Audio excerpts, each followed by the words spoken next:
first, and speaking of snakes, this is a different start. Shoplifting in the UK has now reached record highs. Over the past year alone, there were over 1.1 million five-fingered discounts reported, 63% of which were committed by repeat offenders. Now, in order to catch thieves red-handed, the government, yes, it's election time, now says it's going to bring in mandatory sentencing and facial recognition software to help stop them in their tracks. While supermarket Waitrose, we've heard today, has apparently gone as far to say that they will hand free coffees to coppers to help ward off prolific shoplifters. Wow. But with the police still refusing to attend many thefts under a certain amount of money and social media whipping up a looting frenzy in Oxford Street 2 weeks ago, we ask, is enough being done to stop lawless Britain in its tracks? It's an interesting topic, and TalkTV correspondent Victoria Innes joins me now live from Waitrose in central London.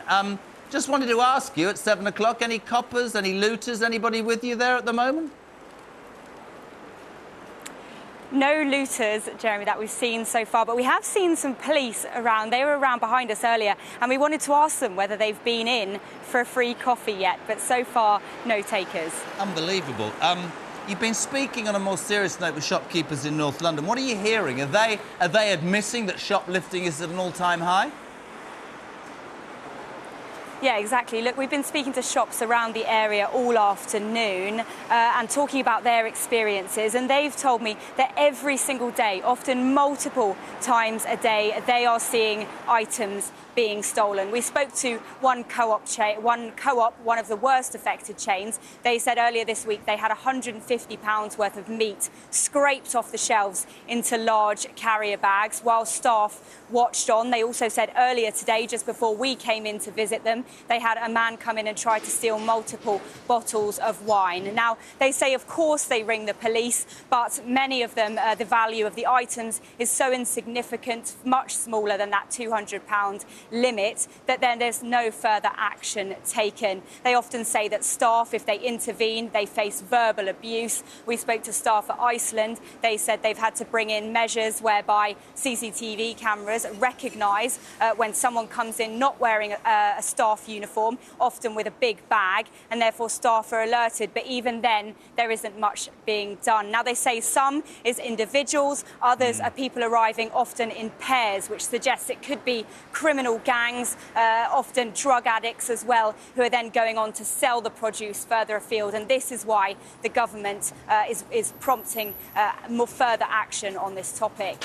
Brilliant, Vic. Just quickly, we hear today the government's is considering, it's election year, of course, mandatory sentencing and facial recognition for repeat offenders. 63% of these people are repeat offenders. What's the word on the street with that? Do people think that's the right course of action? Exactly, yeah. I mean, they definitely think that that's the right course of action. They say they see the same faces coming in time and time again, but they are powerless to stop them. Now, obviously, at the moment, a jail sentence is unlikely for people who are shoplifting, unless they're shoplifting around about 50 times. So a huge number of times they have to go into the shop before police will take action. The government wants to change this. They want it to lower it to around 10 to 20, but they say that's still a really large number of times that people have to reoffend, a really large number of stock that will be lost before police will take action. Then there's the idea of facial recognition, linking CCTV cameras, for example, to police databases so they can recognise when the same faces come in. But there are huge issues around all of this. There is a huge overcrowding issue, as it is in our prisons, huge court backlogs, and then facial recognition. There are campaigners who say that that is highly invasive. So while this may be a good idea on the part of the government, shops say they will wait to see whether it's actually going to help them and prevent this reoffending. Vic, fantastic as ever. Thank you. I'll wait to see where we put you tomorrow. Brilliant. Joining me now in the studio to discuss this in more detail, the Chief Exec of the Association of Convenience Stores, James Lohman, alongside former Met Detective Peter Bleksley. Let me start with you, James. How would you describe the scale of this problem? Really bad and getting worse, Jeremy, no question about it. We're seeing this transition up from theft, if you like, to looting, and that's the only word you can use in some circumstances. And what we need is to have the whole system working better together, reporting to the police, but then the police actually doing something with that information and putting together the picture about what are often 2, 3, 4-person crime waves in villages, estates, local areas, towns, and focusing on them and making sure they get proper penalties. Are the shopkeepers frustrated by the police's inaction? I mean, we hear repeatedly, if it's not a certain level, apparently the police are too busy having a coffee or doing the Macarena. That must be frustrating if you've got a small business. Yeah, totally. And I think that the frustration and where we've got to is that retailers, our members, often don't have the faith that if they do report crime, it will be investigated. Wow. Therefore, they don't report the crime. And we need to break that cycle and maybe look at it a different way. I think at the moment, it's such a big problem that the police, the courts, often the industry itself looks at it and says it's just too big an issue to get our arms around. Look at it the other way. What a rich set of data to use to identify those repeat offenders who are often organised criminal gangs. They often involve, as your report said there, people with drug addiction problems. So whatever the intervention is, whether that's prison sentences, whether it's rehabilitation, if we do nothing, we can't possibly break that cycle of reoffending. Pete, I know exactly what you're going to say to me, but I have to ask the question, what do you think of the police's response in such situations? Is it adequate, Peter Bleksley? Crime does pay, unfortunately, and in many regards, the police have got us where we're at. That clown of a senior police officer who will probably never put his head above the parapet and say, it was my idea to make it public that we will not intervene in crimes of less than 200 quid. I wonder how he'd feel if I popped round his house and helped myself to something less than the value of 200 quid. Completely agree, mate. They created a shoplifters charter. Now I can hear the police screaming in my ear, we haven't got the resources, we can't do it all. Well, if they kindly got some of the hundreds of police officers from behind desks and filled those with civilian roles, and if they sorted out their discipline procedures so that all those officers who are not in public-facing roles because they're under investigation, that would free up a lot of coppers that could do a lot of good old-fashioned arresting shoplifters. But this is the point. I mean, you said it, James. Here, shoplifters are almost too scared to confront, shopkeepers, the shoplifters. I was in... It was a Waitrose the other day. I was thinking about this when we were doing this morning. And this is going to sound ridiculous. This is how divorced sometimes my brain is from reality. I wanted to buy, I think, some chicken. And the pull thing's down. Mm-hmm. And I thought to myself, well, that's not booze. And I said to the bloke, well, why is that? He said, because it gets nicked. Mm-hmm. He stood there.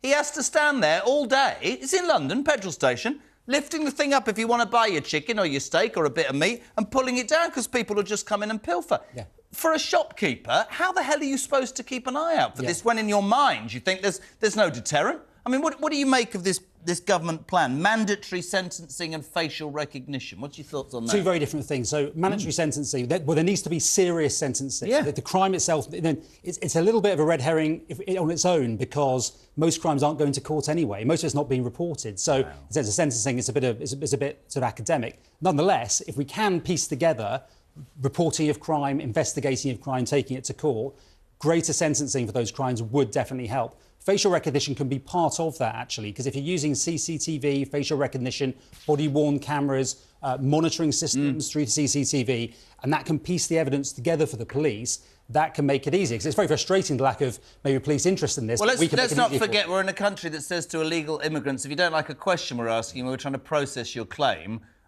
don't get upset, we won't ask it. Are we becoming soft now? What are these people who are saying facial recognition might impinge on our privacy? Hold on a second, we're talking about criminals, Pete. I mean, it says here, I would love your responses. Waitrose is set to offer free coffee to police officers to actually be there to dish... Are we...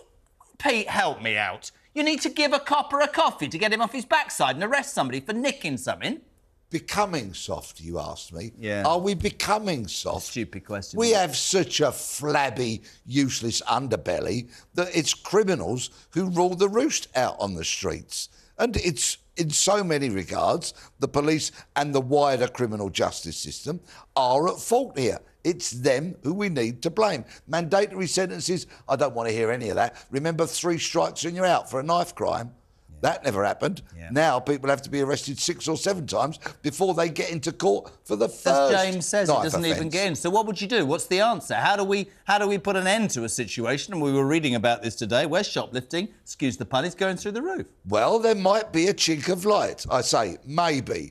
Because certain senior police officers have said they are now going to investigate those crimes which they've turned their backs on for the last 2 decades, like shoplifting, phone theft, bicycle theft, domestic burglary, car theft. They're the crimes that affect the moderate majority of the So nation. what idiot thought it was... I mean, you said it already, but what police body, idiot or human being thought it was a good idea to say to people, actually, for less than 200 quid, we don't give a damn? This is people's goods, living, things they've bought. Yes, and I've got a great friend who runs a small store. It's a family business. Yeah. You talk about 200 quid to them. That's an awful lot of money. What do you want, James? What do you want? What do you want the government to do? Well, that's part of it. Sentencing is part of it. It's about resources for the police. It's about police and crime commissioners and police forces committing to investigate crime. It doesn't mean we're going to have flashing blue lights coming around the corner every time there's shop theft, but committing to investigate, put the pieces together and then think about the right interventions for those people. I'm like Pete. I think if you've got coppers on the streets, that deters. Sure. Just very quickly, we asked, would you support facial recognition in shops to deter shoplifting? Yes, 38%, no, 62%. Robert, to stop shoplifting, start arresting thieves, stop cashless bail and sentence criminals to the punishment they deserve. In other words, enforce equal justice under the law.